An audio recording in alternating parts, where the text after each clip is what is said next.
that you've had for us. We've got them here on the board, and we hope that we can continue to share this information with you and provide updates as things are unfolding here. Dr. Bunio, did you have a good holiday? I did, thank you. Did you do anything special? I followed the 3 W's, and I stayed home, and I just enjoyed the nice weather. Good. So, yeah, it was very, very restful. Good. Did you fire any firecrackers off?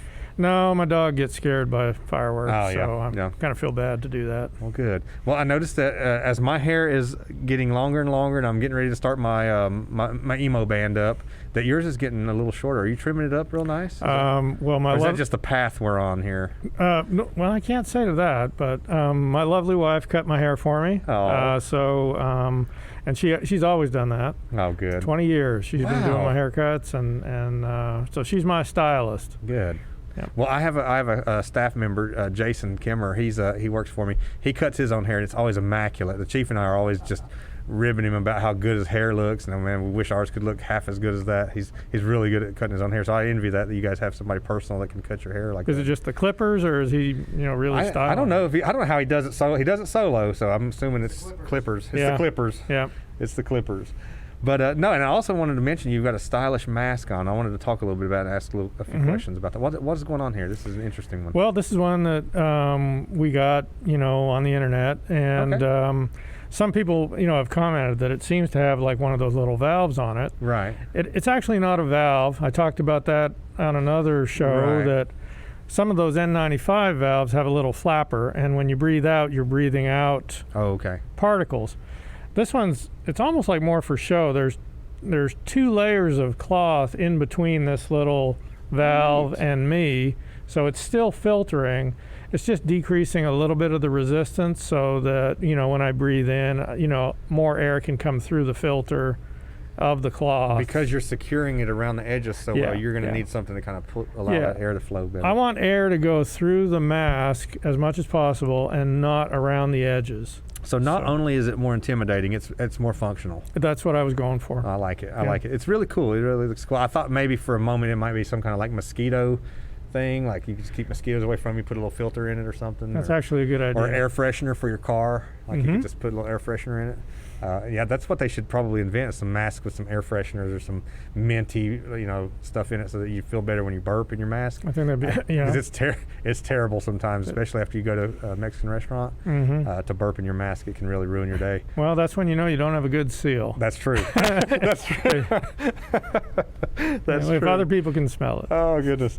So with the 4th just happening, I know that there was a lot of activity, and it's something that you're not going to curtail or control or stop, and and to some extent you want, in the middle of this pandemic, you want to know that there's some moments where families can be together and see each other again, and this was one of them. I think the 4th of July is one of those where you get a long holiday, a long break, and folks were getting together.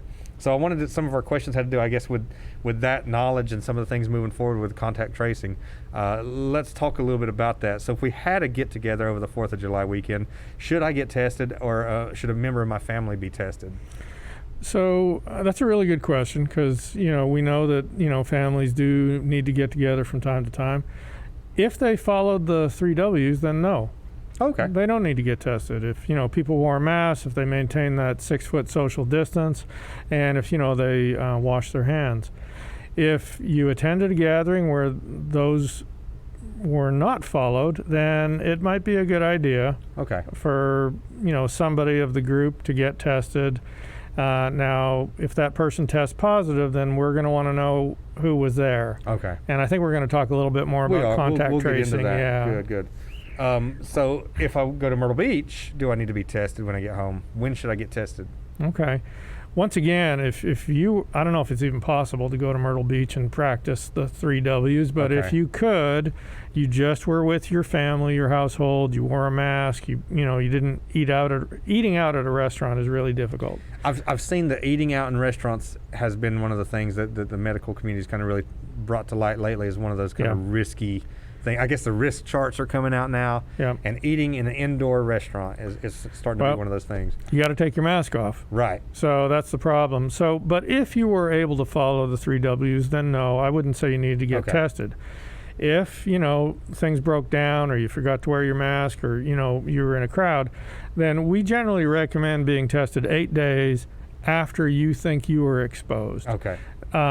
Sooner if you're feeling sick. Right. Immediately if you feel anything that feels off. But if you just are worried that you got exposed, 8 days is the sweet spot where the test, your body has enough time where the test will be positive. If you test too early, if you test the day after you were exposed, 100% of those tests are going to be negative. Okay. They're not going to pick it up, even if you were infected. And then you're going to give yourself false security there, thinking that I'm good. Right. And then it really takes 4 or 5 days. Yeah, 5 to 8 days later, then you're infecting other people. Gotcha. So first of all, if you think you are at risk, you should be taking those precautions to protect your loved ones and the community. Gotcha. Until you can get that test done.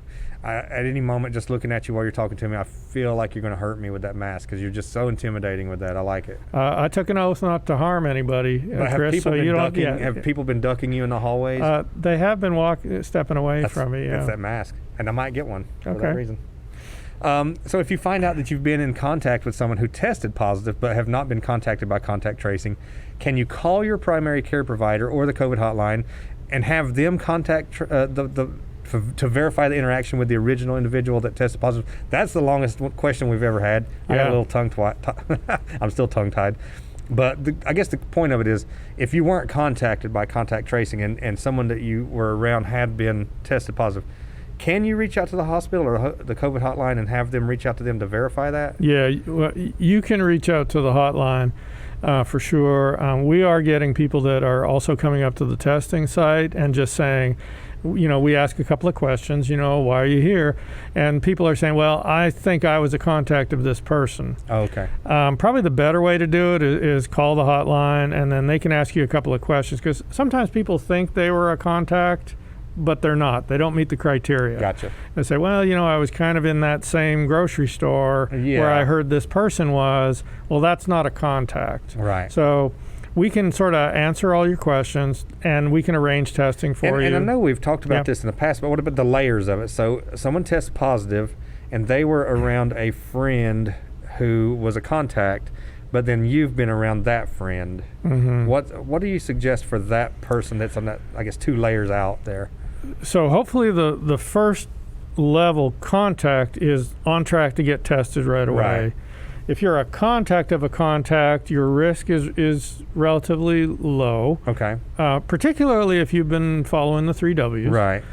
So I don't think you need to worry necessarily. It's probably better to wait for that person to see how if that person tests positive, then you'll be contacted. And now I know we were on a big push to get a lot of testing done, which I know we're still trying to get a lot of testing done. Mm-hmm. But you've seen some slowdowns on test results. Is that because there are so many tests going in now? Yeah, we're seeing slowdowns in getting the test results back across the country. Okay. It's just that there's so much more testing being done, and so we got notice the other day that we could expect now that test results may take up to 7 days to come back.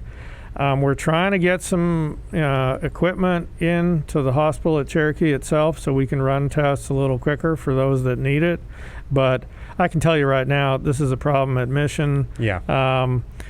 And they have the machines, and they can't get the chemicals, what we call the reagents, to run as many tests as they'd like. So this is a problem across the country. It just represents the big increase in testing that's going on, which is a good thing. It is, but it's gonna also, because of the nature of this virus, where it takes so long to kind of show up because it's asymptomatic infections at times. Yeah, extending these times really makes it tough battling this virus, because we still don't know a lot of things as that time in between happens. Right. Until we can get, this rapid turnaround that we want in tests, we're just going to have to accept the fact that we're just going to need to stay home. We're going to need to stay away from other people. Practice those W's. Yep. Good. Do we have people currently hospitalized? Yes.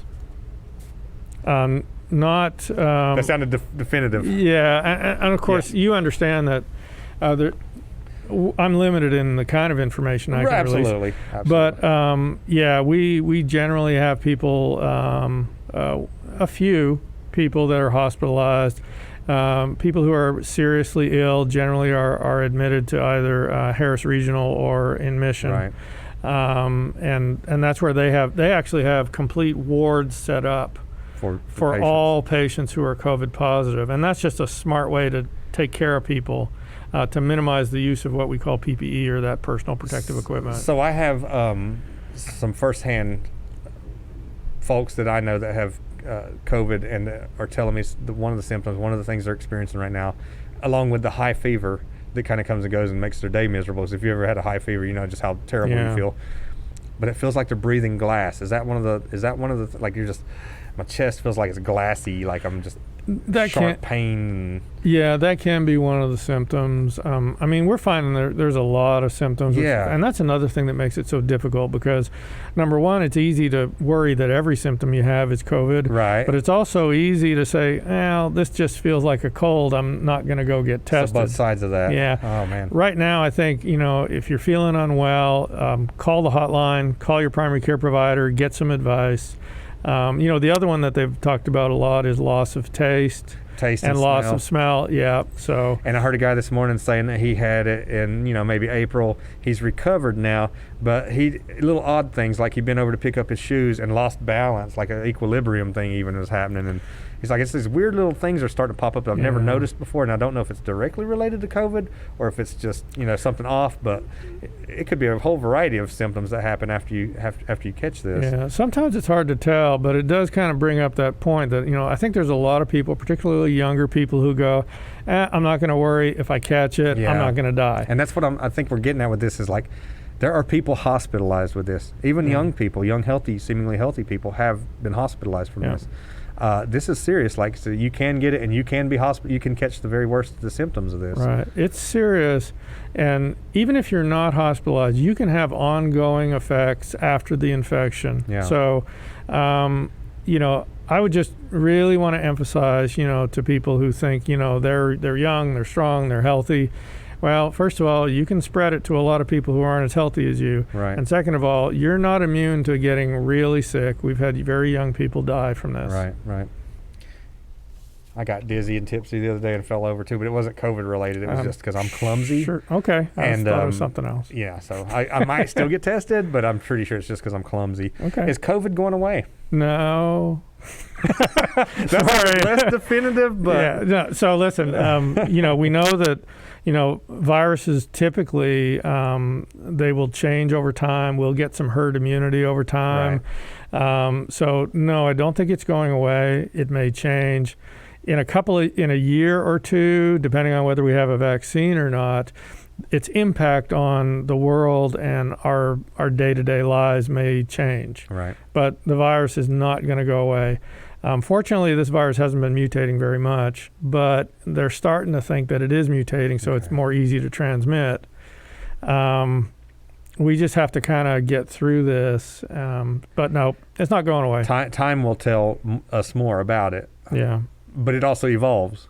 Yeah. So that makes it tricky, right? I mean, it's like you're dealing with something that could change on you. Yeah, so the flu is one that mutates. Every year we get a different strain of flu, and that's why you have to get a flu vaccine every year to protect yourselves, which, by the way, I highly encourage people to do this year. Well, and I was going to ask, we're really high right now talking about the COVID stuff, but there are other health things we can't forget about and we can't leave behind.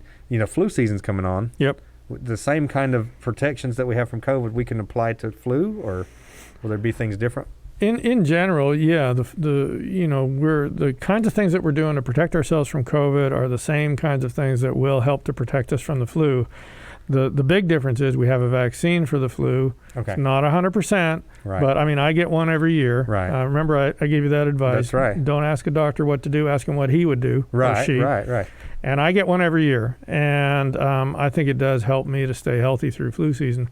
It's really important this year because if you get the flu, you're going to worry that you have COVID. Okay. And you're going to come into the hospital, and we'll take care of you, but we need to make sure we decrease the stress on the health system. We want to keep you out of the hospital if at all possible. Yeah, and I'm thinking about the stress of your body. I'm not a doctor by no means. I did stay at a Holiday Inn Express a few months ago, but what if you catch flu and COVID? Do we even know what that looks like? Is that a thing? Not yet. I'm sure it's a thing. Wow. I mean, there's nothing that says terrifying, right? Yeah. To just think, what could be happening with us. There's nothing that says you can't catch more than one thing at a time. And in fact, if your immune system is stressed out and down, it's harder for you to fight off a second infection. That's right. That's what I was thinking. Yep. That's going to be tough. So what is the recommendation if you are a direct contact? I might have got this one out of line, but if you're a direct contact, what are you guys recommending at this point? So if you're a direct contact and either, somebody's told us that they're positive and they were around you, right. We'll call you, our contact team will call you and arrange for testing and tell you when you should be tested. Right. If you are just worried you're a contact, then just call the hotline like we talked about. Okay. But basically, if you're a direct contact, we recommend that you go into a 14-day quarantine. 14 days because that's the incubation period for the virus. And then we can sort of give you some advice about if and when you should be tested to make sure you're clear. Gotcha. And if I'm a direct contact, do I have to follow self-quarantine isolation orders until my test results come in? So I'm assuming you're a direct contact, but we haven't tested you yet. Okay. We don't know if you're positive or negative. We don't know if you've had it. So we would recommend you go on quarantine. So quarantine means, it's kind of voluntary. Okay. An isolation order is something that public health issues. That's for people who are COVID positive. So you do have to follow those. And here's the thing. It just came out from the state actually a couple days ago. If you are a direct contact, they recommend a 14-day quarantine. And it doesn't matter if you go and have a test at day 8 and it's negative. You still have to wait the full 14 days. And that's just science because the virus may not show up for 14 days. So getting a negative test on day 8 doesn't mean you can go out and do whatever you want. You could become infectious on day 9 or day 10. When it would show up on that test. It would. So we're actually not recommending. So we may want to test you early. Okay. If you're a direct contact, and the reason for doing that is to find out who your contacts are. Right. Remember we said there's a contact and there's a contact of a contact. Right. So we may want to test you on day 5 or day 8, but you're still going to have to fulfill that 14-day quarantine, no matter what that test shows. Gotcha. So what is the current testing process? Well, I mean, currently, you go and you call the hotline and get the test scheduled. What are they asking on the hotline? They're asking just some basic information. They want to get the order in. They want to find out, how are you feeling? Are you symptomatic or not? Okay, so and just check boxes. They do the checkbox thing. They get some general information, and then they schedule it. And then we recommend that you go through the drive-through. If they identify that you're feeling really bad, you're in distress, they're going to recommend you come to the ER. Okay. But again, we want to avoid that as much as possible. Right. And if you are going to go to the ER, we want to let the ER know ahead of time. You want to tell the person at the tent out front why you're there, that you're really worried that you have COVID, so we can protect our staff and protect other patients. Gotcha. And then it's the nasal swab. Okay, and let's talk about the nasal swab real quick. Do we have the oral swabs available, or is the nose swab our only option? So right now we're recommending the nasal swab because it gets the best sample. Okay. It is possible to do an oral swab in extreme circumstances. If you've had surgery, in your nose, or you got a deviated septum, something like that. We can do an oral swab, but it's not as accurate. Okay. And we don't think we get as good a swab. They're continually working on this. We know that the nasal swab is not very comfortable. We appreciate everybody who comes and gets it done. I know you've had it done. Yeah, and I've had it done. What I tell people is it's a lot like you don't even have to lean back. I thought I was going to have to arch my head back, but they take the swab and it's uncomfortable. It's not the most comfortable thing. But if you've ever been swimming, you dove into a pool or you're in the river and you get a little water in your nose and it burns, it makes your eyes water a little bit and it burns like you've just got water in your nose. That's what it felt like to me. Yeah. And the awkward part is they kind of roll it around, I guess. But I mean, it's over pretty quick. It's over pretty quick. It really wasn't that bad. It wasn't that bad. I was hoping it would be over. My eye watered a little bit, and then, probably about, 20 seconds later, I was back to normal. Yeah. So just pretend you're going swimming and you just sucked a little water up your nose, and that's all it is. And it's real quick, and then you're over with, and you feel, you kind of laugh about it looking back, like, I thought that was going to be terrible. It's really not that bad. No, it's not that bad. Well, good. So, and so we're going to stay with the nose swabs because it's just more dependable at this point? Or? Yeah, we get a better sample from that. Okay. That's where we think the majority of this, we can isolate the virus. Gotcha. Yeah. Was it weird they made me go shave my nose hairs before I could do mine? I don't think that actually happened. Yeah. They had to fight through. They had to burn some out. No. No. Okay. Well, hey, we made it through all of our questions today. Yeah. I think, we're seeing all over the country that, this is not going away, and in a lot of places it's getting worse. Right. North Carolina, I think, is doing well. I think the tribe and tribal leadership is doing particularly well at protecting this community. But we have to stay the course. Right. I know people are getting a little stir crazy. They just want to get out and get back to normal, but well, what would you say? We always find ourselves speaking to the people that aren't, following the rules and they're not doing their part. What would you say to the people that are? What would you say to the people that are out here really actively taking this seriously, wearing their masks and practicing the 3 W's? Well, I'd say thank you. Yeah. People that are not following those practices, it's going to make it harder for this entire community to stay healthy.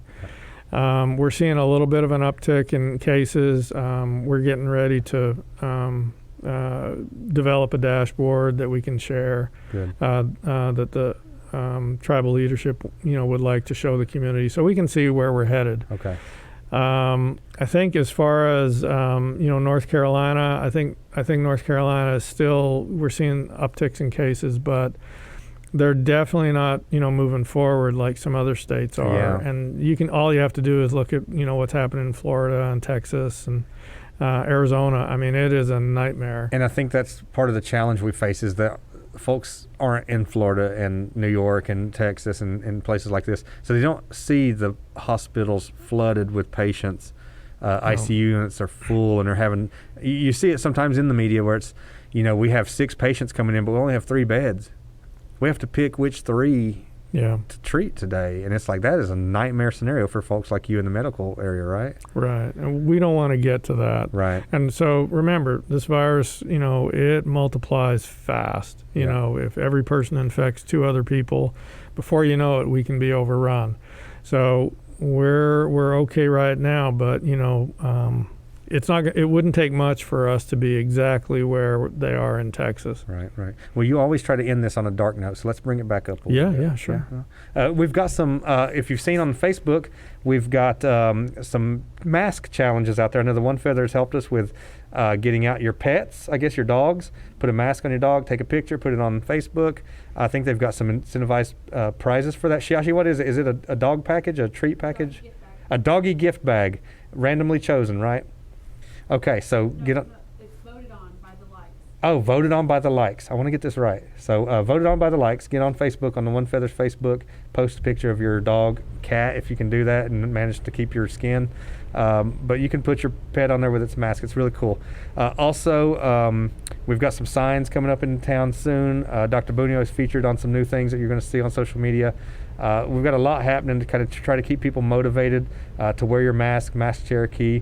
The tribe's employment base, we've got a new thing happening with that as well. So there's a lot of things happening. Stay tuned. If you've got any questions or concerns or any input to give us, please share that with us on Facebook. Dr. Bunio, we'll see you again next week. Yeah. All right. Thank you. Data Dog, you.